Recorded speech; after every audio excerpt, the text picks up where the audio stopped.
Hello বন্ধুরা, দেখো আজ বৃহস্পতিবার। রাধাকৃষ্ণকে স্নান টান করিয়ে জামা টামা বদলিয়ে আমি জামা টামা ওকে সিঙ্গার করে দিয়েছি। দেখো আজকে আমার সিঙ্গার কেমন হচ্ছে, রাধারানীর আর কানার। কমেন্টে বলো রাধাকৃষ্ণ সিঙ্গার এই সপ্তাহে কেমন করালাম। আমি প্রত্যেক বৃহস্পতিবার করে রাধাকৃষ্ণর ইসে করি, মানে জামা কাপড় ছাড়িয়ে নতুন জামা কাপড় পরিয়ে মালা ফালা করে পরিয়ে রাখি। আবার বিকালবেলা সব মালাগুলো ফেলে দিয়েছি। লক্ষ্মীবার তো, নারায়ণ লক্ষ্মীকেও জামা কাপড় পরাবো, এই জন্য পুরো জায়গাটাকে পরিষ্কার করেছি। দেখতে পাচ্ছ, ওই দেখো ঘাটের মধ্যে জামা কাপড় সব নামিয়েছি। দেখো এক ঝুড়ি ফুল ধুয়ে রেখেছি। এখন এক এক করে ঠাকুরকে পরিষ্কার করে জামা কাপড় পরিয়ে বসাবো। আর ওইদিকে দেখো আমাদের গুড্ডু সোনা চান টান করে রাধারানী আর গুড্ডু বসে গেছে। দেখো বন্ধুরা, নারায়ণ লক্ষ্মীকে নামিয়ে নিয়েছি।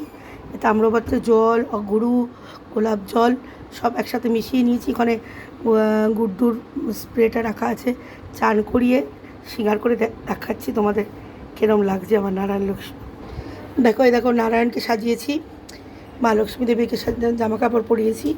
এবার এখন ওদের জায়গাটা ওখানে আমি বসিয়ে দেব। এই দেখো এখন আমার এই নারায়ণ শিলাটাকে মালা টালা পরিয়ে দেওয়া হলো। দেখো আমার ঠাকুরের জায়গাটা ঠিক আমি এরম করে সাজাই। প্রথম নারায়ণ লক্ষ্মী রাখি, তারপরে তিরুপতি বালাজির দর্শন করতে গেছে, মানে ছোট্ট একটা মূর্তি নিয়ে এসেছিলাম, ওটা রাধাকৃষ্ণ। তারপরে এই জায়গাগুলো এরকম করে নারায়ণ শিলা, গীতা ছোট, এই জায়গাটা ঠিক আমি এরকম করে রাখি। তারপরে এখানে একটা ঘট বসাচ্ছি, ঘট বসে পুজো করব। সবাইকে মালা পরিয়ে দিয়েছি। এই তাকটা মালা পরানো হয়েছে, আর গুড্ডু মহারাজও মালা পরে বসে গেছে। দেখো বন্ধুরা, সরস্বতী মাকে বসিয়েছি এই সাইডটায়, আর গণেশ লক্ষ্মীকে বসিয়েছি।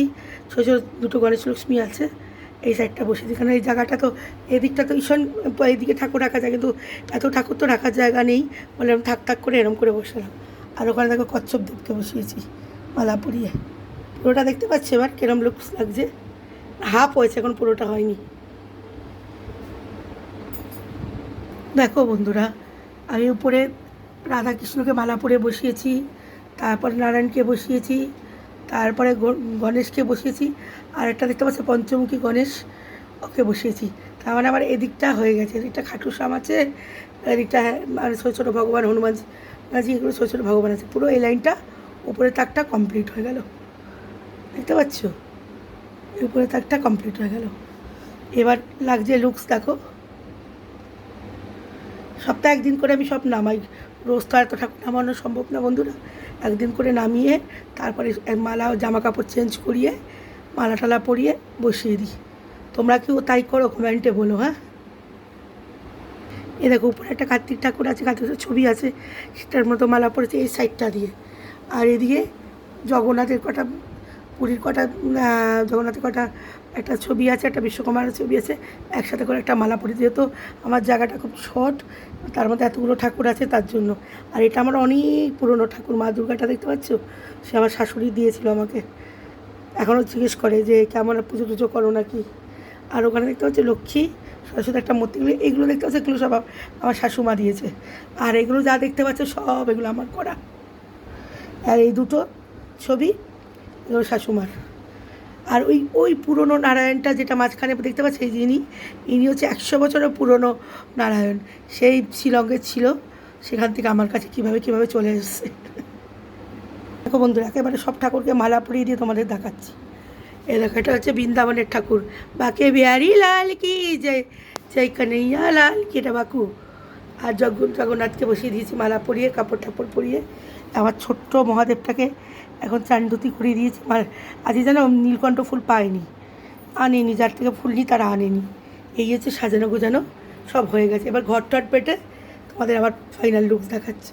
দেখো বন্ধুরা, পুরো লুকস দেখো ঠাকুর। এই ঘট পেটেছি, লক্ষ্মীবারের ঘট পাতলাম, প্রদীপ টদীপ জ্বালিয়েছি, রেগুলারে প্রদীপ টদীপ যেরকম জ্বালাই, ধূপ ধুনা দিয়েছি, ভোগ রান্না করেছি।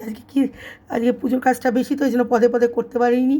এদের সব ডাল যেরকম যতগুলো ডাল ছিল, সেই গাজর, পেঁপে দিইনি, সরি, আলু পটল দিয়ে গুড্ডুর জন্য খাবার বানিয়ে ভোগ চড়িয়ে দিয়েছি। একসাথে করে খিচুড়ির মতন করে সব সবজি দিয়ে একটা বানিয়েছি। আর এখানে দেখো আমার জগন্নাথ বসে আছে, আর বলরাম আজকে এই সাইডটায় বসেছে, তারা তোমাদের দেখাচ্ছি। এটা পুরো লুকস হচ্ছে আমার ঠাকুরের পুজো। আর দেখো ঘরের অবস্থা যদি এবার দেখতে পারে, দেখো সবাইকে জামা কাপড় সব কিছু পরিয়ে দিয়েছি, মালা টালা পরিয়ে দেখো ঝুড়ি আমার খালি হয়ে গেছে। আজকে বলরাম ওইদিকে বসেছে, এই জন্য বলরামকে দেখাতে ইসে হলো। কেমন লাগলো আমার পুজো কমেন্টে বলো। Thank you. শেয়ার পারলে শেয়ার লাইক করো প্লিজ।